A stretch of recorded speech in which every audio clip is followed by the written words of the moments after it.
Just close your eyes and think about it. Who will score the most FPL points this week?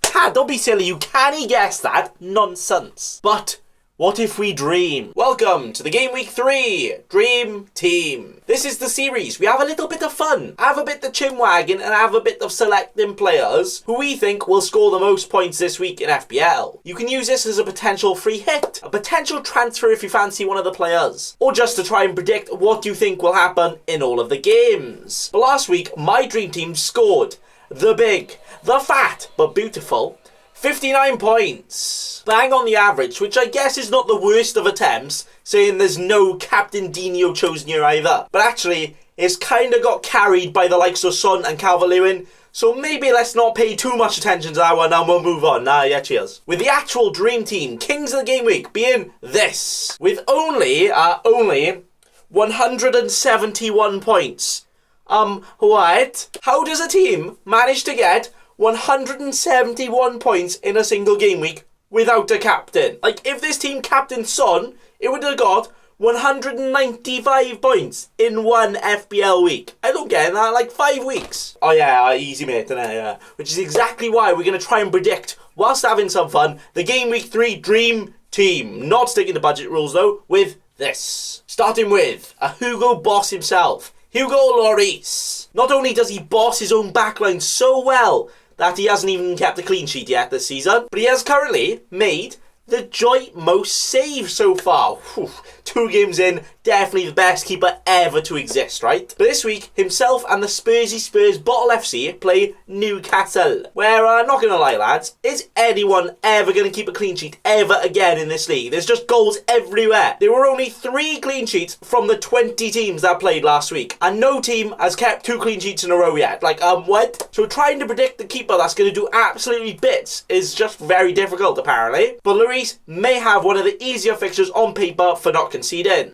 Plus, he's French. He can just yeet some croissants if the other team get too close to his own goal. So I reckon he will be the keeper to score the most points this week. Lloris starting my dream here. Which is also a clean sheet so guaranteed, more likely to happen than Suarez biting another player, that I'm going double Spurs at the back. With joining Hugo, it's Doherty. Now, we can't quite have 2 keepers in a goal, but this will do for now. And we all know Doherty has naturally heard of defending himself, and sometimes he's the furthest forward player on the entire pitch. Just what you want from your right back, yes? But I think he will go right back to his goal contribution days when Newcastle leaked in 3 goals against Brighton. Yeah, Brighton. With also Jamal Lewis being a doubt after he got togged in the eye. Ooh, ouchie, nasty one that. Don't think Specsavers can help you there though, lad, but hope you're alright soon. Which might mean Newcastle might not have a single senior left back to play. So might have to start Joe Linton there. I mean, they might as well. He's not going to score, so just chuck him there, he'll do the same job. But Mr. Matt Doherty is here to potentially get those clean sheet points, potentially getting those attacking returns against that potentially filled in left back. But also potentially discombobulating me when I realise I'm not the best at predicting what players will score next,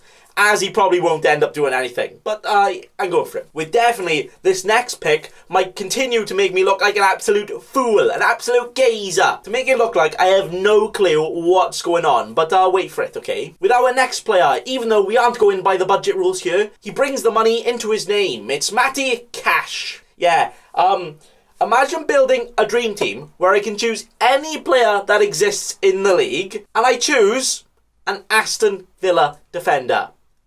Okay, what are you doing? But you know what? Villa here could be one of the other teams that could pick up a clean sheet this week, where not only do they now have a decent defence, that's not the strength of a paper house in a tornado like they had last season, but as long as they can contain Mitrovic, keep him in a cage all game and not let him do anything, then they might be able to keep their sheets extra clean. Where Matty Cash here is just quite an attacking fullback. He had a couple of shots and dished out a couple of chances for his teammates on a plate last game, where maybe he can reach second base this time and whap one in the net. So again, attacking fullback that might get the clean sheet, and that's all I can use to guess, because it's just really hard to guess what defenders will get a lot of points in a game week, alright? It's really hard. With our final defender in our dreamy dream team being Kyle Walker-Peters. And whoa, put your spears away, no raging at me yet. But yeah, I am suggesting a Southampton defender. That Southampton defence to be one of the teams to keep a clean sheet. Now, it seems like I have absolutely no donkey's clue what I'm chinwagging now, doesn't it? But again, I have reasons, okay? The reason Southampton have been beaten so far is mainly due to their stupidly high line that their centre-backs are so far forward, they are almost offside. But against teams that don't have a lot of pace, just like Burnley, this could actually be the exact thing to stop Chris actually getting wood again and banging in more goals. Where Burnley are definitely in a bit of a sticky pickle right now, with a lot of players potentially out again. Which means it could be a very attacking fullback in the likes of B-Tech Kyle Walker-Peters here, to get all the clean sheet points, but also getting the attacking returns too. And that is the defence donezo. With the heavy hitting, very expensive, ultra premium midfield next. Starting with the best player in the entire league. No, it's not Phil Jones. What are you on about? It's Kevin De Bruyne! He's just quite a good player, isn't he? But Man City, this year, I think they're going for every team's throats. They're going to want to cause carnage and assassinate everything that comes into their way to get to that title again. With their best player, their creator, their goal scorer, Kevin De Bruyne, can do it all season. But this week, they play Leicester. You know, the Leicester team that actually have decent defence. One of the most clean sheets of any team last season. Surely De Bruyne isn't going to do a son and whap out 4 goals out of his pocket from nowhere, right? Or will he? As Leicester are still not only missing Pereira, but Chilwell has left, as well as Ndidi having to cover in defence lately, who's actually now potentially injured, along with Johnny Evans also being a doubt. They have James Justin covering at full-back, and also a new to the league Castagna at the back too. Both of them have done pretty damn well attacking-wise so far, but come on, are they really going to stop Man City? Are they going to keep that team out? Are they really going to stop Kevin De Bruyne? I definitely don't think so. Where I don't think they will so much, that Raheem Sterling also joins De Bruyne here. Sterling is just English Dan James though, isn't he? Speedy Gonzalez sprinted into the goals. And I mean, his finishing has been just as good as Dan James's lately, so is that even inaccurate? But we all know what Sterling can do. Scoring sometimes just as long as somebody puts it on a plate right in front of him, then he'll sometimes score. Where De Bruyne's delivery is just so good, he gives Sterling an entire buffet to attempt to score. Which is why both of them make it in my dreams here. The next is Bond, James Rodriguez. Him and Everton have been one of the most informed players and teams since the season started, and I can't see it ending anytime soon. But they do play a Palace team that are actually quite scary now. That's not the Palace we know, what's going on? But James has been so creative, so threatening, that surely they can go and score at least 1 or 2, right? With James being able to produce something from nothing from a wide selection of deliveries. He's got that next day delivery. He can whip in a cross at the back post. He can also smack in a long range strike, or even just smile so big that his gleaming white gnashes blind the opposition, allowing him to just walk the ball in. Now, I don't expect Rodriguez to get goals and assists every single game. He's not quite as consistent as Amazon Prime with the delivery of the points, but in terms of form, he's probably one of the best guesses I've got right now, so that's why he's in. With the final midfielder joining me in my bed and dreaming. Wait, no, that's kind of sus, bro. I didn't mean it like that. Never mind.